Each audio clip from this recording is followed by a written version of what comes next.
খাদক খাদক খাদক। Hello, আসসালামু আলাইকুম সবাইকে।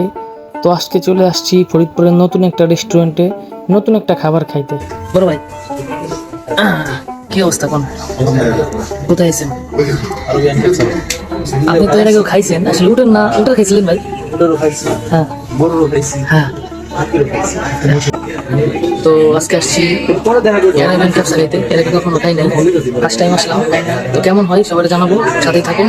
তো এই দিকে আমাদের সম্রাট ভাই অর্ডার করার জন্য মেনু দেখতেছিল, কি কি খাবো আমরা এখান থেকে।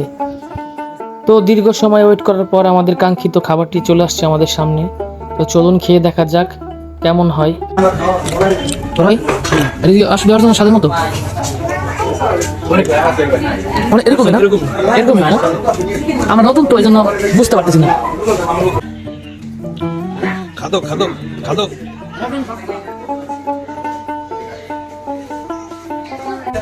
খাবার মোটামুটি ভালো, আমি আগে কখনো খাই নাই।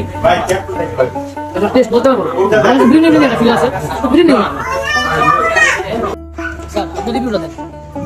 আসলে সৌদি তো খাইছেন আপনি, সৌদি থেকে এইখানে যে খাইলেন এটা কিরকম?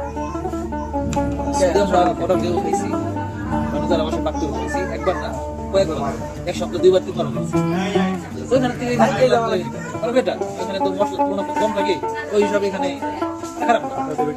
100 লাগে একটু দেন। আসলে আমি কখনো খাই নাই, এই খাবারটা কেমন তাও বলতে পারবো না। আমার কাছে লাগছে, ভালোই লাগছে, খারাপ লাগে নাই। আর আপনারা যে নেক্সট টাইম আসেন অবশ্যই জানবেন যে এখানে অর্ডার আছে কিনা। ঠিক আছে, অর্ডার থাকলে হয়তো বা বসতে হবে অনেকক্ষণ। আমরা প্রায় ঘন্টাখানির মতো বসাছিলাম, বসার পরে হচ্ছে আপনার এখানে খাবার পেয়েছি। ওদের নাকি পার্সেলের অর্ডার ছিল, এইখানে লেট হয়ে গেছে। তো আমার কাছে, আমি আসলে আগে কখনো খাই নাই, সেক্ষেত্রে আমি 10-6 দিতে পারবো, 10-6। তো রেস্টুরেন্টের নাম হচ্ছে Arabian food place and coffee shop. তো আপনারা আসলে নিজ দায়িত্বে আসবেন। নতুন হিসাবে এদের বিহেভিয়ারটা আমার কাছে তেমন ভালো লাগে নাই, এবং এখানে অনেক পার্সেলের অর্ডার থাকে। তো এটার লোকেশন হচ্ছে অ্যারাবিয়ান ফুড প্লেস, আমাদের মেডিকেল কলেজ হসপিটালের আগে, নূর হসপিটালের অপোজিটে। তো ধন্যবাদ সবাইকে, ভালো থাকবেন সবাই। ভিডিওটি অবশ্যই শেয়ার করে দিবেন।